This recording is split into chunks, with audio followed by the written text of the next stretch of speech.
I'm Jess from Vintaj. I'm demonstrating today in the Ranger booth. We're demonstrating with our natural brass and the melting pot, creating beautiful melt art pendants and embellishments. Today I'm going to demonstrate with one of our Vintaj bezels. I'm going to place it actually directly onto a cut up piece of craft sheet. Place that in the melting pot, and I have it set on the UT setting. I like the idea of the craft mat setting. And then I'm just going to go ahead and start pinching colored embossing powders. This is the Adirondack lettuce.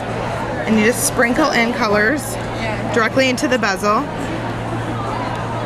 And they'll start melting immediately. And you could layer colors. So I'm going to go ahead and add some Distress Broken China. Then we're going to take the Vintaj really block. And I'm going to bring out some of these high. And the third color I'm going to add is the Embossing Powders Copper. See how the details start to come out. And you can go back in and continue layering colors. If you wanted to add a little bit more of the green, you can go in and do that. Okay, and while those melt, I'm going to prepare some embellishments that I'm going to embed into the bezel. This is one of our Deco Vines filigrees, and I'm going to use our Vintaj metal reliefing block and lightly sand. This is a very fine grit sandpaper.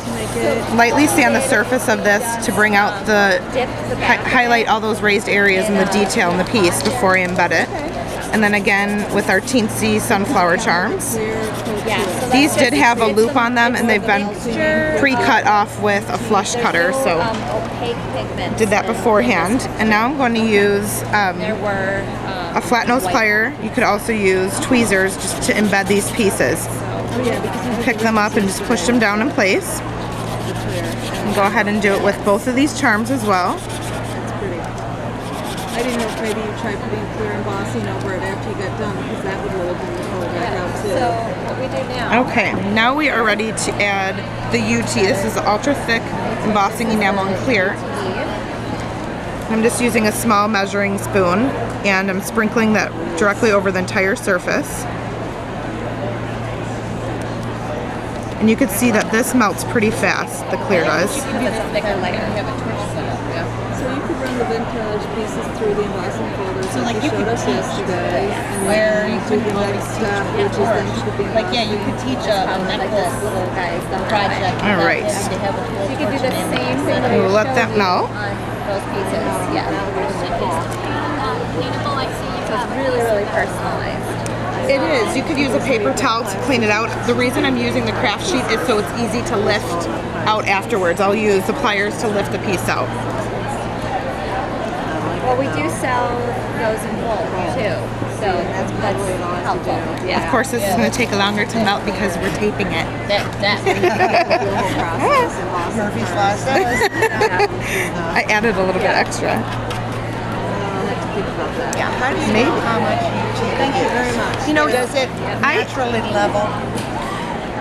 Well, I embedded some pieces, so I used more because it went inside, you know, around in the creases, yeah. And I want it to have a little bit of a nice dome to it, so I could relief it and give it a matte finish.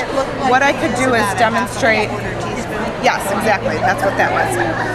I'll show you on this piece. This is a piece that's been done. This was embossed with our Vintaj Deco Emboss folders with Sizzix. It's an altered blank. I used Antiquities Terracotta and then the UT. And what I'm doing is going to use some steel wool to give it a matte finish. So right now it's glossy.